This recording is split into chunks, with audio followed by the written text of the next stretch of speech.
ललित माधव में वर्णन आया, आज विशेष सत्यभामा जी को सेवा करनी थी। सत्यभामा जी ने अगवानी करी, श्री कृष्ण के महल से बड़ी सुंदर पुष्प को बिछा के पुष्प मार्ग का निर्माण किया और श्री कृष्ण को निमंत्रण दिया, आज संध्या का भोज मेरे यहां होगा।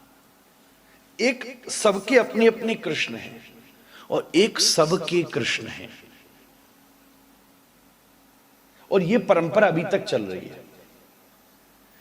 जब मैं कृष्ण कहूंगा तो सबके अपने अपने कृष्ण हैं, और एक वो कृष्ण है जो सबके कृष्ण हैं। आपके घर वाले अलग हैं, आपके अलग हैं, आपके अलग हैं, आपके अलग हैं, मेरो बैठो सामने। मैं तुम्हारे वाले ना जानूं, मैं अपने वाले जानूं। और फिर एक है जो सबके हैं, जो सबके अपने अपने हैं, वो अपने अपने हैं, पर जो सबके हैं,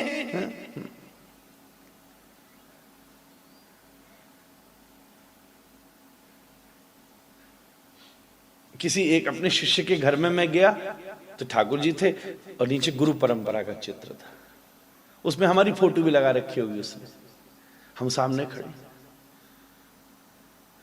तो 4-5 वर्ष की लाली आई और रोज माता जी के साथ, अपनी मम्मी के साथ पूजा करती होगी, तिलक करती होगी, तो मेरी फोटो सामने देखी, मुझे सामने देखा तो बड़ी उत्साहित हो गई। तो क्या पता क्या बोली, ये हैं कि ये हैं? बोले ये हैं कि ये हैं? उसकी मम्मी उसको खींचने लगी, मारे।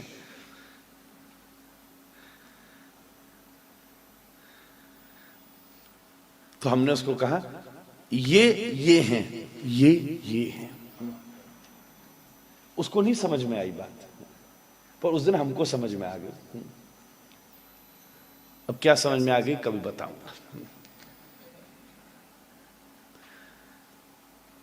सबके अपने हैं, तो जो सबके अपने कृष्ण हैं वो अपनी सेवा, वो 24 घंटे साथ है, पर एक जो सबके हैं वो विशेष हैं।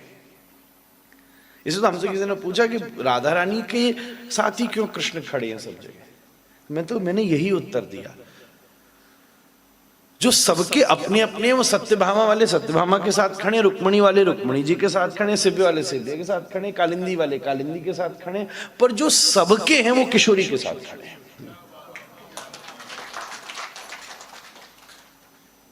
कोई तुलना की आवश्यकता नहीं है। वो मेरी अर्चा पसंद करते हैं, ये मेरी चर्चा पसंद करते हैं, जैसे सामने सामने डोले। सत्यभामा ने बड़े प्रेम से आज पूरा मार्ग बनाया।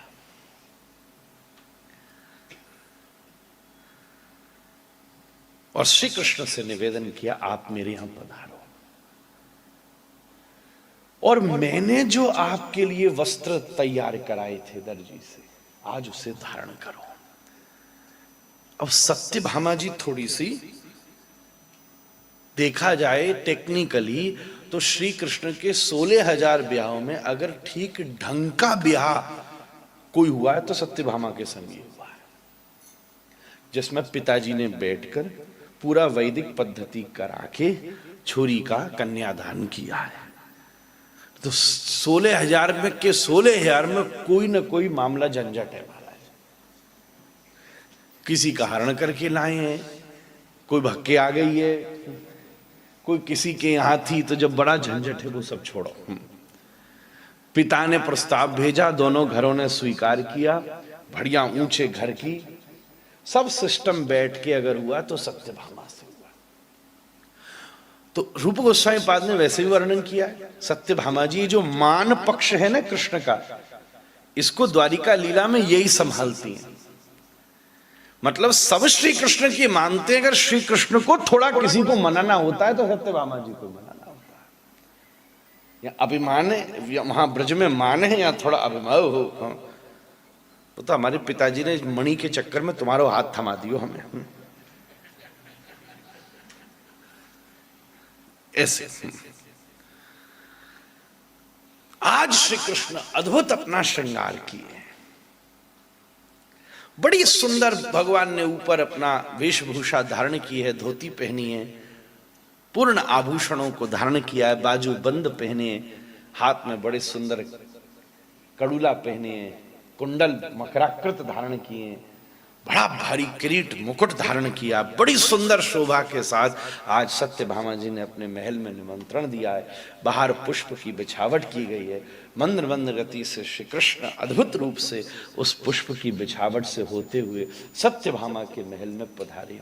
वहां सत्यभामा जी ने अपने महल में दीप मल्लिकाओं को प्रज्वलित किया है, रंगोली को बनाया है, कलश स्थापित किया है, कदली वृक्ष लगाए हैं, बाहर शहनाई का वादन हो रहा है, भीतर बड़े सुंदर संगीत की मधुर लहरियां चल रही हैं।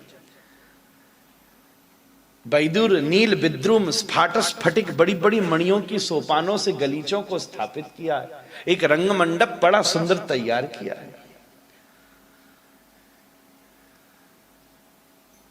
श्री कृष्ण ने प्रवेश किया, पुष्प वर्षा करके सत्यभामा जी ने स्वागत किया। अब थोड़ी तो हमारी पोइट्री उसमें घुस जाती है, अब क्या करें। षड गोस्वामी पादों की महाराज वंशज हैं तो थोड़ा बहुत तो घुसेगा ही उनका प्रभाव, उन्होंने अपने हिसाब से वर्णन किया, खूब पूरी व्यवस्था बनी। सत्यभामा जी बोली, आज मैंने आपको विशेष श्रृंगार करके आने को इसलिए कहा कि मैंने एक अति सुंदर दर्पण का निर्माण किया है।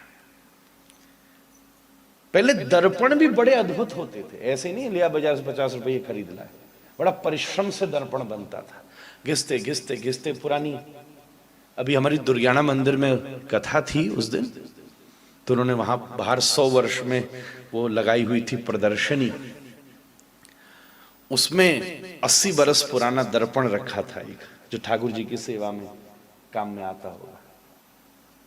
उस समय तो बेल्जियम से आया था, जो घिस घिस के मिरर बनता था। उसके ऊपर बड़े सुंदर उन्होंने स्वर्ण के काम किए थे, मणिमाणिक के लगाए थे, बड़ा सुंदर दर्पण था। श्री कृष्ण के शरीर पर भी अद्भुत श्रृंगार हो रखा था, जिसमें दियों का प्रतिबिंब आकर श्री कृष्ण और सुंदर लग रहे थे। ऐसा लग रहा था श्री कृष्ण का श्याम वर्ण, मुख चंद्रमा जैसा और मणिमाणिक के तारे की तरह चमक रहे थे। ऐसा लगा सत्यभामा के द्वार पर ब्रह्मांड खड़ा हो गया। उसी समय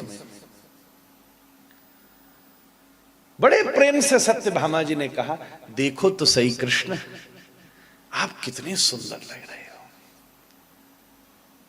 पहली बार बड़ी विनम्रता से सत्यभामा जी ने कहा, आज आपने पुनः मेरे हृदय को चोरी कर लिया। हालांकि ये एक बात आज के हिसाब से बोलूं, श्री कृष्ण और सत्यभामा जी की अरेंज मैरिज है